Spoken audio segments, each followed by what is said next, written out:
They looked me straight in the eye and said "We're too busy for your drama, Mom. Handle it yourself." My own children. The ones I raised, sacrificed for, put through college. They couldn't spare an afternoon to help me deal with a family crisis that was tearing me apart. So I did exactly what they told me to do. I handled it myself. I revised my entire will without breathing a word to anyone.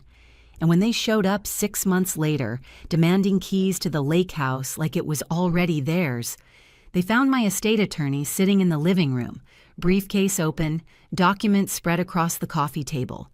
The looks on their faces, I'll remember that moment for the rest of my life. My name is Barbara, and I'm 72 years old. I've lived in Connecticut my whole life, raised 3 children as a single mother after my husband passed when I was 45, and I worked as a school librarian for 33 years before I retired. Before we go any further, I'd love to know where you're watching from. Drop your state or country in the comments. It helps me know I'm not alone in this, and honestly, your support means everything to me. Now let me take you back to where this all started. It was a Tuesday morning in March when I called my eldest daughter, Jennifer. She's 48, lives in Boston, works in finance, always busy, always. I needed to talk about something serious.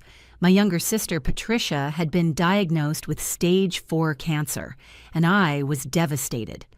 Patricia and I had been close our entire lives. She was only 67, vibrant, full of life just months before. The diagnosis hit like a freight train. "Jennifer, honey, I really need to talk," I said when she finally answered after 3 calls. "It's about Aunt Patricia." "Mom, I'm literally walking into a meeting. Can this wait?"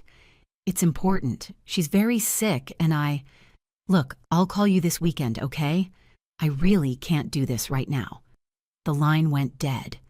She hung up on me. I sat there in my kitchen, phone still pressed to my ear, tears already forming. I told myself she was just stressed. Work pressure.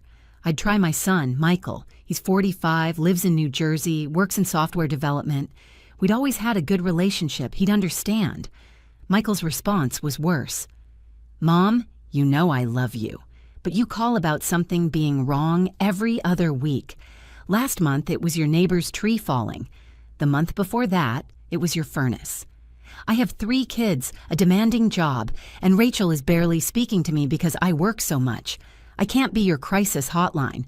Michael, this isn't about a tree or a furnace. This is about your aunt. She's dying and I need..." Then call hospice. Call her doctors. Call literally anyone else. "I'm too busy for this drama right now. Handle it yourself." Handle it yourself. Those 3 words echoed in my head long after he hung up. My youngest, Rachel, she's 41, lives in Philadelphia, teaches high school. She didn't even answer my calls. 3 times I tried. 3 times it went to voicemail. I sat in my house that entire day crying, not just about Patricia's diagnosis, though that was crushing enough. I cried because the 3 people I devoted my entire life to couldn't spare 15 minutes to let me share my grief. I thought about all the times I dropped everything for them. When Jennifer's marriage fell apart 8 years ago, who drove to Boston every weekend for 3 months to help with the kids? When Michael lost his job during the recession, who paid his mortgage for 6 months? When Rachel had a mental breakdown during her first year teaching, who took a leave of absence from work to stay with her? Me. Every single time it was me. But apparently, I'd become an inconvenience. My problems were drama. My need for emotional support was too much to ask. Fine. If they wanted me to handle things myself, I'd do exactly that.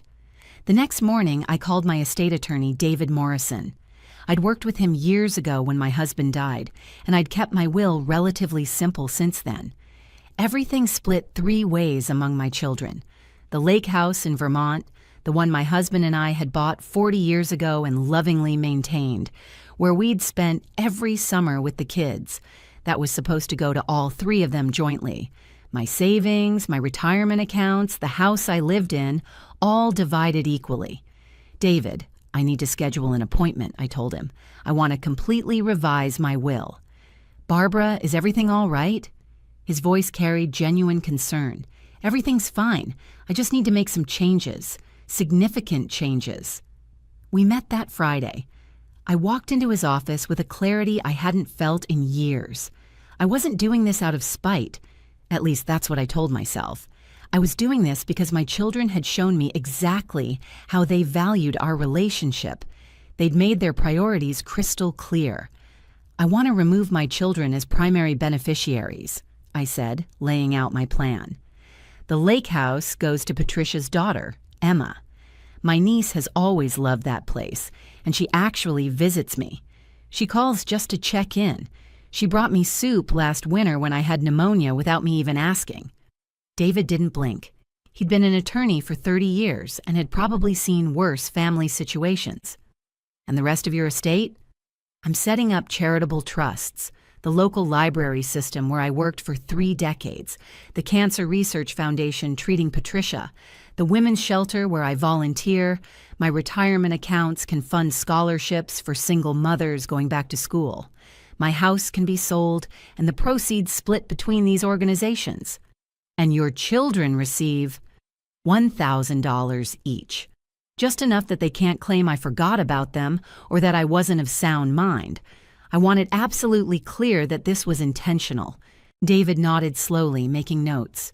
Barbara, I have to ask, are you certain about this? Estate decisions made in emotional distress can sometimes be regretted later. I've never been more certain of anything in my life. They told me to handle it myself. So I am. Over the next 3 weeks, David drafted everything meticulously.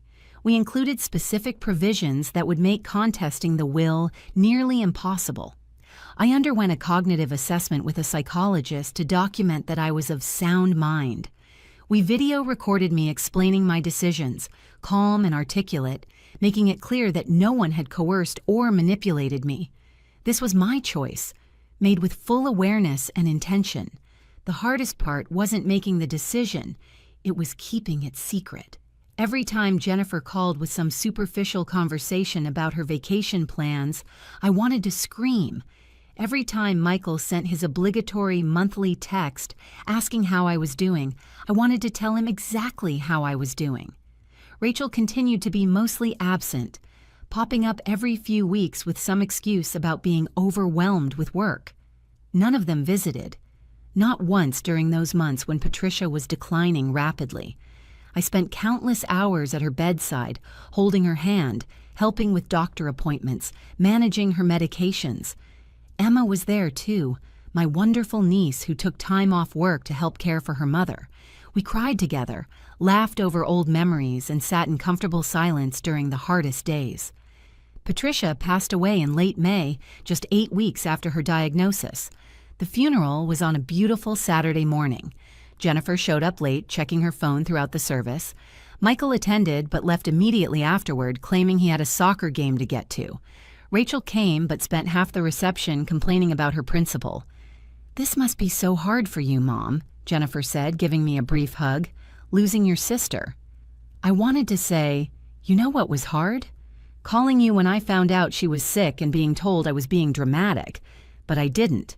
I just nodded and said, "Yes, it is." "Hey, we should talk soon about the lake house," Michael mentioned as he was leaving. "Rachel and I were thinking maybe this summer we could all use it more. The kids are getting older and it'd be nice to have that family time." The lake house. Of course, that's what they were thinking about at their aunt's funeral. Not about me, grieving the loss of my only sister. Not about how I'd spent the last 2 months watching her die. The property. The inheritance. What they could get. "We'll talk later," I said simply. "Actually, Mom, I've been meaning to bring this up too," Rachel added, suddenly appearing beside Michael.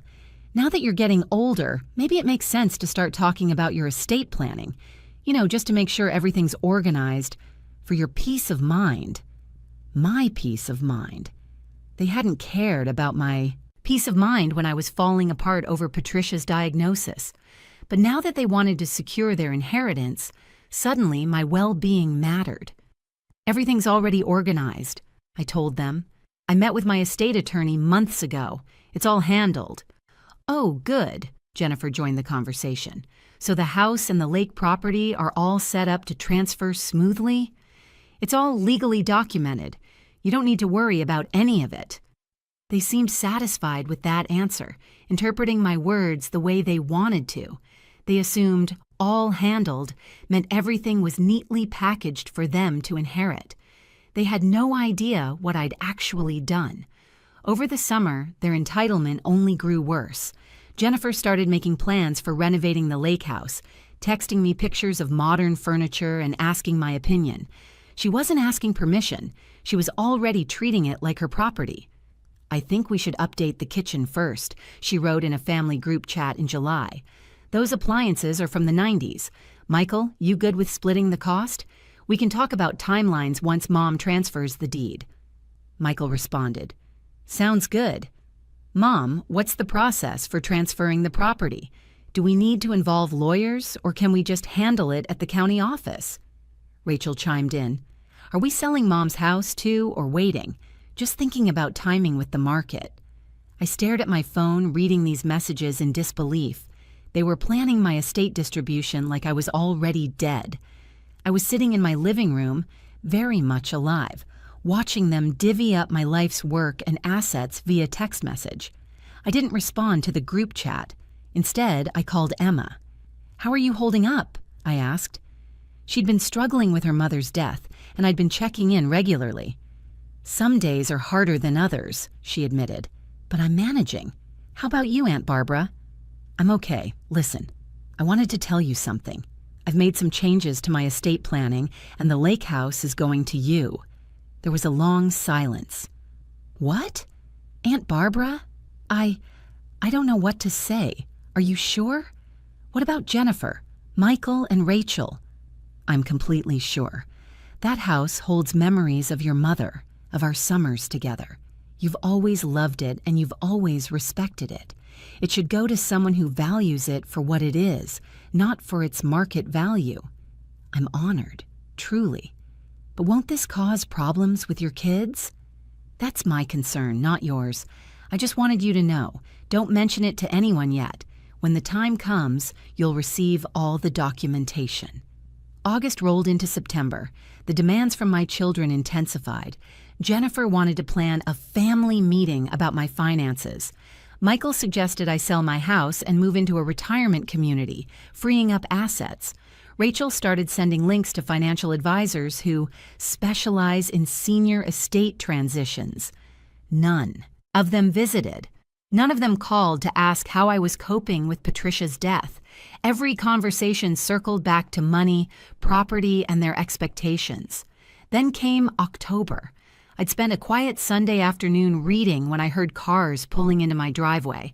I looked out the window and saw all 3 of their vehicles.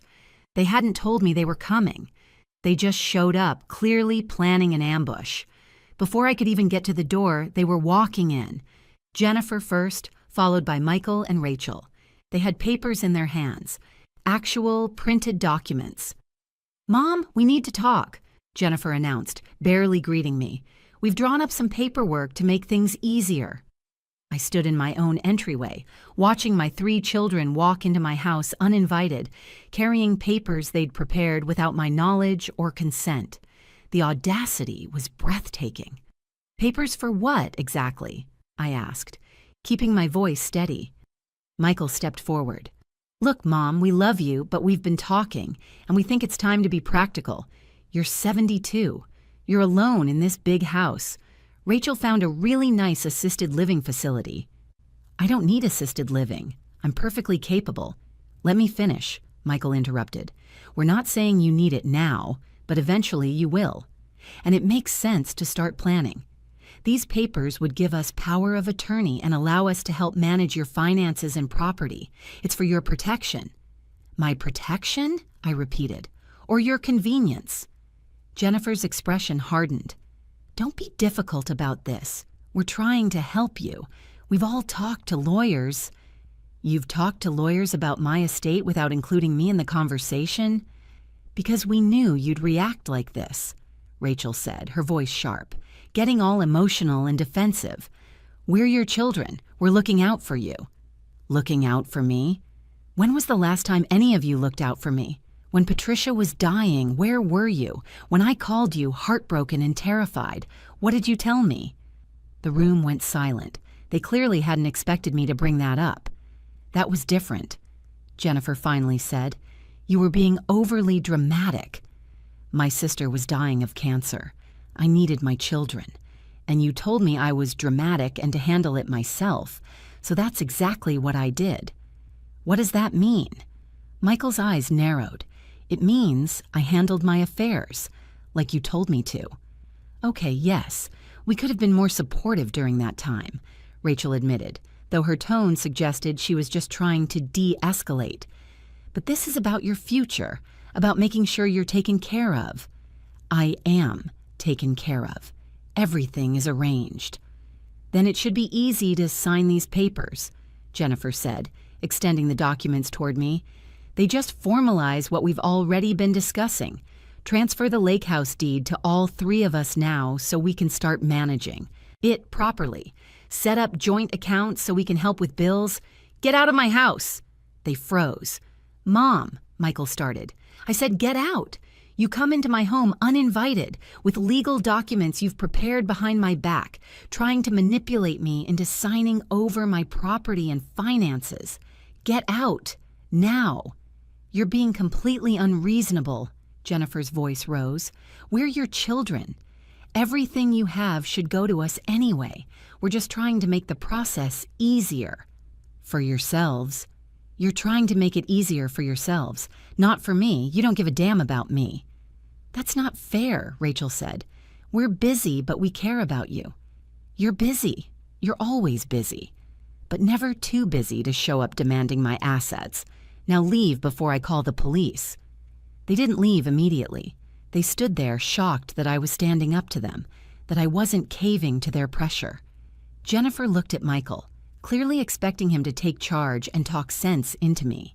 Michael looked at Rachel, probably hoping she could use her teacher voice to calm the situation. "Mom, if you don't cooperate with this, we'll have to take legal action," Jennifer said coldly. "We can petition the court to have you declared incompetent." There it was, the threat. The mask had finally dropped completely. This wasn't about my well-being or my care. This was about control. This was about getting their hands on my estate while I was still alive. I walked calmly to my phone. "I'm calling the police. You have 30 seconds to leave my property." "You're insane," Rachel hissed. "We're your family." "Family doesn't treat each other like this. Family doesn't show up with legal papers to steal someone's property. Family doesn't threaten their own mother." I started dialing. That's when they finally moved, gathering their papers, throwing angry looks my way. Jennifer stopped at the door. "You're going to regret this. We're done trying to help you. When you need us, don't bother calling." "I haven't been able to count on calling you for years," I replied. "This changes nothing." They left, tires squealing as they drove away. I locked the door behind them, hands shaking, and sat down in my living room. Part of me was terrified. Part of me was exhilarated. I'd stood up to them, finally. But I knew this wasn't over. Jennifer's threat about legal action was real. I immediately called David Morrison. "They just tried to ambush me with power of attorney papers," I told him. "They threatened to have me declared incompetent." "Did you sign anything?" His voice was sharp, focused. "No, I threw them out, but they're going to escalate." "Good. Don't sign anything. Don't agree to any meetings with them alone, and document everything. Every text, every call, every interaction. We need a record. Over the next 6 weeks, they tried everything. Jennifer sent certified letters claiming I was a danger to myself. Michael contacted my doctor, trying to get medical records that would support a competency hearing. Rachel showed up at my house twice more, each time with different strategies, first apologetic and manipulative, then angry and accusatory. I documented everything, just like David instructed. I had security cameras installed. I saved every text message, every email, every voicemail. They were building a case against me, but I was building a stronger case showing their harassment and financial motivation. The nastiest part came in early December. Jennifer posted on social media, something she rarely did, with a long emotional message about how worried she was about her declining mother, who was refusing help and making irrational decisions. She painted herself as the devoted daughter dealing with a difficult, possibly senile parent. Friends and distant relatives started reaching out to me, concerned, offering to talk to me about accepting help. The manipulation was sophisticated. They were poisoning the well, creating a narrative where they were the caring children and I was the problem. But they made one critical mistake. They underestimated me. They assumed I was a helpless old woman who would eventually crack under pressure. They didn't account for the fact that I'd spent 33 years as a school librarian dealing with difficult teenagers, manipulative parents, and complex administrative politics. I knew how to document, how to build a case, and how to stay 3 steps ahead. In mid-December, Jennifer sent a text to the family group chat. "We're coming to the lake house this weekend. We've decided it's time to start using it properly. Mom's clearly not maintaining it. We need the keys." That was it. That was the moment I'd been waiting for. They'd finally made a demand I could use. I responded immediately. "The lake house is not available. You are not welcome there. Jennifer, it's our inheritance. Stop being selfish. Michael, we're coming whether you like it or not. We deserve access to that property. Rachel, you can't keep us out of our own future. We're all beneficiaries." I didn't respond. Instead, I called David. "They're planning to show up at the lake house this Saturday. They think they have rights to it." "Perfect," David said. "I'll be there. Let's finally settle this." Saturday morning came. I drove to the lake house early, my heart pounding. David arrived shortly after, briefcase in hand. We set up in the living room, the same living room where my husband and I had watched our children grow up during summer vacations, where we'd played board games and roasted marshmallows and created the kind of memories that were supposed to mean something. We waited. David reviewed documents while I made coffee, trying to keep my hands from shaking. Around 11 o'clock, we heard vehicles approaching. All 3 of them had come, just as I expected. Jennifer's SUV, Michael's truck, Rachel's sedan. They'd brought their families too, I could see. Grandchildren in the vehicles. They had assumed this would be a celebration, a family weekend at the lake house. They probably planned to change the locks after this visit, maybe even start moving furniture out. I watched through the window as they got out, laughing, carrying bags and coolers. Jennifer was already on her phone, probably photographing the house for her renovation plans. Michael was pointing at the dock, talking to his teenage son. Rachel was unloading what looked like enough groceries for a week. They walked up to the front door. Jennifer tried her key, an old copy I'd forgotten she had from years ago. It didn't work. I'd changed the locks months ago, right after my meeting with David. She knocked, confused, then knocked again, louder. "Mom, are you in there?" I opened the door. The expression on her face when she saw David sitting there in his suit, briefcase open, legal documents spread across the coffee table. I'll treasure that moment forever. "What's he doing here?" Jennifer demanded.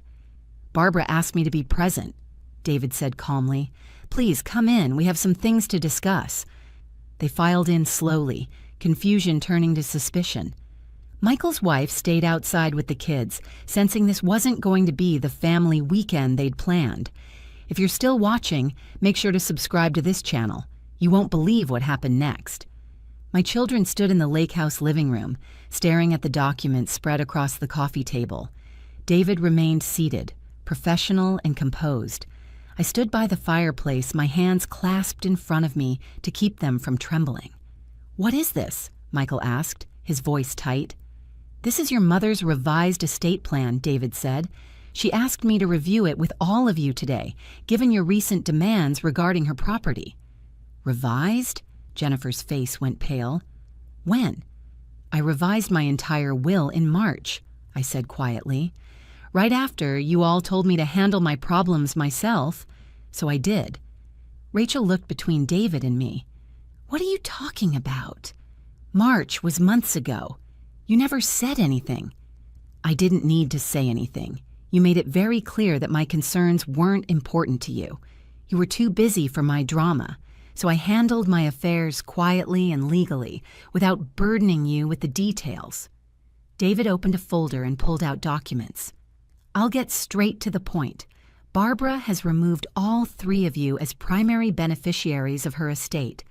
The lake house has been designated to go to Emma Patterson, her niece. The remainder of the estate, including Barbara's primary residence and financial assets, will be distributed to various charitable organizations and trusts. The silence was deafening. Jennifer grabbed the edge of the coffee table like she might fall. You're giving the lake house to Emma? Our lake house? It was never your lake house, I said firmly. It was mine and your father's. We bought it. We maintained it. We paid for it. The fact that you summered here as children doesn't make it yours. This is insane, Michael's voice rose. You can't cut us out of your will because we were busy when you called about Aunt Patricia. This isn't about one phone call, I shot back. This is about years of being treated like an inconvenience. This is about you telling me I was dramatic when my sister was dying. This is about you showing up here demanding keys to a property you don't own. This is about you trying to force me to sign power of attorney papers so you could control my money while I'm still alive. We were trying to help you, Rachel shouted. Help me. You were trying to help yourselves. Every conversation for the past year has been about my estate, my property, what you'll inherit. Not once did any of you call just to see how I was doing. Not once did any of you visit just to spend time with me. Everything was about what you could get. Jennifer turned to David. This won't hold up in court. She's clearly not of sound mind. We'll contest it. David didn't even blink. I anticipated that argument. Barbara underwent a full cognitive evaluation by a licensed psychologist. She scored exceptionally well. We also have video documentation of her explaining her decisions clearly and rationally. Additionally, I have detailed records of your attempts to coerce her, including the power of attorney incident and your social media posts questioning her competency. Michael's face turned red. So that's it? You're punishing us because we didn't drop everything whenever you had a crisis? You're still not listening, I said, my voice breaking slightly. I'm not punishing you. I'm protecting myself and honoring people who actually care about me. Emma was there for Patricia. She's been there for me. The charities I'm supporting meant something to me and your father. These are my choices, made with a clear mind and a full heart. What about us? Rachel asked, tears forming. We're your children. We raised families. We have expenses. We were counting on my death? I interrupted. You were counting on me dying so you could cash in? Do you hear yourselves? You're not mourning the relationship we've lost. You're mourning the inheritance. David pulled out another document. Each of you will receive exactly $1,000 from Barbara's estate. That's enough to prevent you from claiming she forgot you or that the will was executed in error.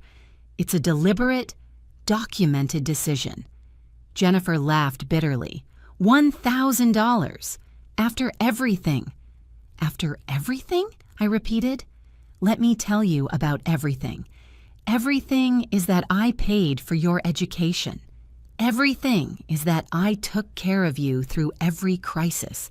Everything is 30 years of birthdays and holidays and sacrifices. And what did I get in return? Being told I'm too dramatic, being ignored, being treated like an ATM with a pulse. This is revenge, Michael said flatly. You're a vindictive, bitter old woman. Maybe I am, I acknowledged.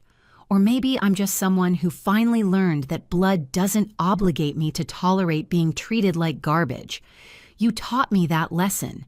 You taught me that being busy is more important than being kind, that phone calls are interruptions instead of connections, that your mother's grief is drama, but your inheritance demands are reasonable.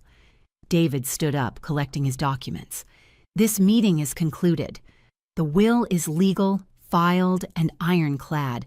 Barbara is of sound mind and body, and she has every right to distribute her estate as she sees fit. I'd advise against any legal challenges.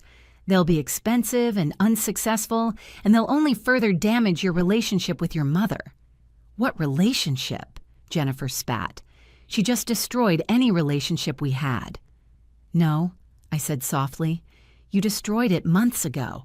You just didn't notice because you weren't paying attention. You never paid attention unless you wanted something from me." They started to leave, Michael grabbing Rachel's arm, Jennifer walking out first with her head high, trying to maintain some dignity. At the door, Rachel turned back. "Was it worth it? Losing your children over money?" "I didn't lose my children over money," I replied. "I lost my children long before that. I just finally stopped pretending I hadn't." They left. The door closed. The house fell silent. David and I stood there for a moment, the weight of what had just happened settling around us. "Are you all right?" David asked gently. I nodded, wiping tears I hadn't realized had fallen. "I am. For the first time in a long time, I actually am." David packed up his briefcase, giving me a moment to compose myself. "You did the right thing, Barbara. I've seen many estate disputes in my career, but I've rarely seen someone handle it with as much dignity as you just did." "I don't feel dignified," I admitted. "I feel exhausted." "That's normal. But you stood your ground. You protected yourself. That takes courage." He handed me a card. "If they contact you, and they probably will, don't engage alone. Call me first. Document everything. And remember, you don't owe them explanations or apologies." After David left, I sat in the living room for a long time, looking at the lake through the window. This house held so many memories. My husband teaching the kids to fish off the dock, summer barbecues, late-night conversations on the porch, the sound of children's laughter echoing through the halls. But those children had grown into adults I barely recognized, adults who valued my money more than my presence. My phone buzzed. A text from Emma. "Aunt Barbara, are you okay? Jennifer just called me screaming about the will. I told her I didn't want to be in the middle of this." I called her back. "Don't worry about being in the middle. This is my decision, and I stand by it. You've been kind to me. You were there for your mother. The house should go to someone who loves it for the right reasons." "I'm honored, truly, but I'm worried about you. Are you safe? Are they harassing you?" "I'm fine. My attorney is handling everything. How are you doing? I know this must be stressful." We talked for an hour about her mother, about grief, about moving forward. It reminded me what real connection felt like. Not transactional, not conditional, just genuine care between two people who valued each other. The following weeks were quiet. My children didn't reach out. No calls, no texts, no attempts at reconciliation. They'd shown their true priorities, and now that those priorities were denied, they had no use for me. Part of me grieved that reality. Part of me felt relief. I spent Christmas with Emma and her family. We cooked together, exchanged modest gifts, and watched old movies.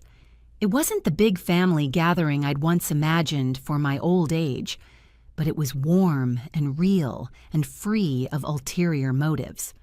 In January, I received a formal letter from Jennifer's attorney threatening to contest the will. David responded with our documentation, the psychological evaluation, the video testimony, the records of their coercion attempts. The challenge was dropped within 2 weeks. They knew they couldn't win. The lake house sits waiting for Emma, maintained and cherished. My estate will fund scholarships and research and support for people who need it. My life feels lighter now, unburdened by